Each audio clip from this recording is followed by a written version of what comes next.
And let's start with a holistic international perspective.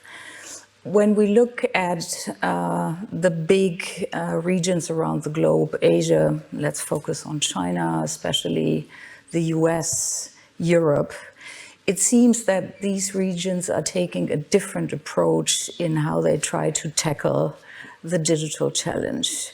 So the US basically won the B2C age and the business-to-consumer platform game. When it comes down to business-to-consumer platforms, consumer experience, that is what US companies are really good in, understanding how to feed into and tap into consumer platforms. The American digital decade comes to a point where it's not clear what's going to be next. So looking into what happened with the Ubers of this world, so the massive change in their leadership team, the business models around Airbnb and the struggles they have across Europe, I feel that with digitalization going deeper down into value chains and being more complex than it used to be, so customer experience to a certain degree in customer platforms are easy to build since innovation in front of the customer is kind of easy to build, easy to measure.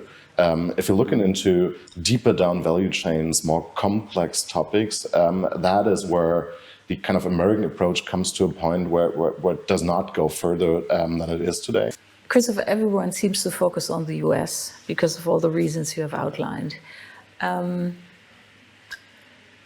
a big believer that we can learn a lot from Asia, especially from China. So what is your perspective on Asia? What we're seeing is that after the age of kind of invention of artificial intelligence, machine learning and stuff like that, there now is that age of implementation. And this is truly what is happening in Asia right now. Building stuff, failing way quicker than the Silicon Valley ever failed, seems to be what is happening over there. So modeling, remodeling, tweaking business models, failing, restarting again, building 10 tools of the same kind with just slight tweaks that differ between those tools really is what we're seeing. And what they're doing is basically implementing what has been understood and remodeling that.